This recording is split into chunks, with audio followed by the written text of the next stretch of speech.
Yes.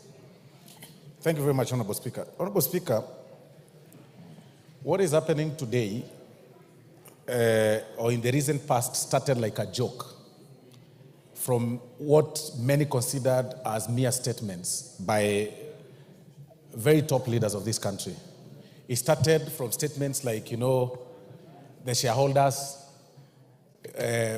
claiming that there are some communities that really did not contribute to the formation of this government, calling other people shareholders and other people traitors, and people kept quiet.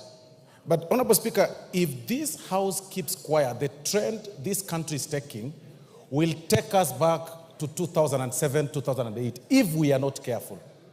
Because it started from one particular leader, then it went down to what we'll call his supporters, or he recruited some speakers or a mouthpiece to speak on his behalf.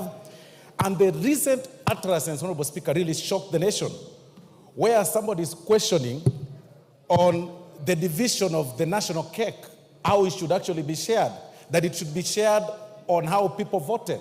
I mean, this is shocking.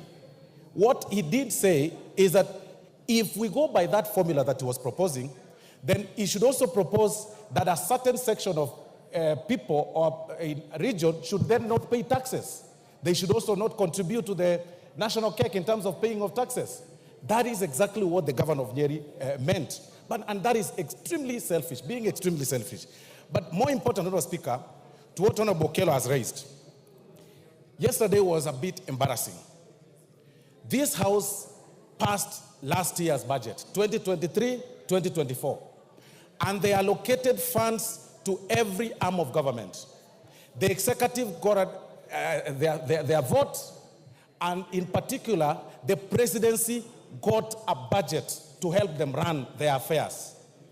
Every member of this House and even members of public know very well that each office is well equipped with a team of people, with a team that helps people that move around, the executive, members of the executive to move around, like His Excellency the Deputy President.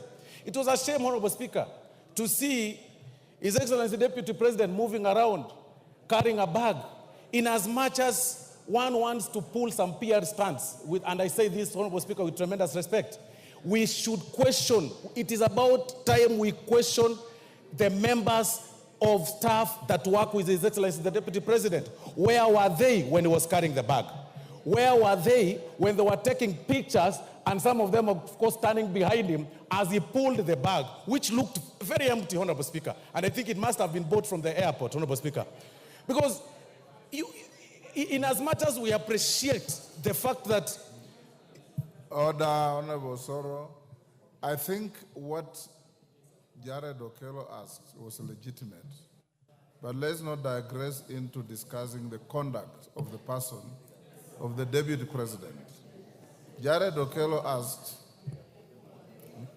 whether, and I saw it in the reason I allowed him to seek that statement from the majority leader is that the person of the Deputy President of this country is a responsibility of everybody. His movement to any part of the country has security implications. How he travels, who he travels with, where he goes, has security implications. So I saw it in the context that it is not a matter that is normal to see our Deputy President towing a bag on the airside to the aircraft, because you have appropriated resources to facilitate the work of the office of the presidency. That is how I understood Okello's concern. And Okello was seeking the majority leader to assure the country whether this is something subnormal or this is something that is near normal, or somebody is saying is the new normal, but in security terms, it is not normal. And that's what I expect the majority leader to tell this House. So anybody who seeks to speak to this can only confine yourself within that context. If you start discussing the personal conduct of the deputy president, I will not allow you. Yes, KJ. What's your point of order? Mr. Speaker, I was seeking to find out if the leader, the whip is in order, and you have guided so well, Mr. Speaker, on the points that we have to confine ourselves into. But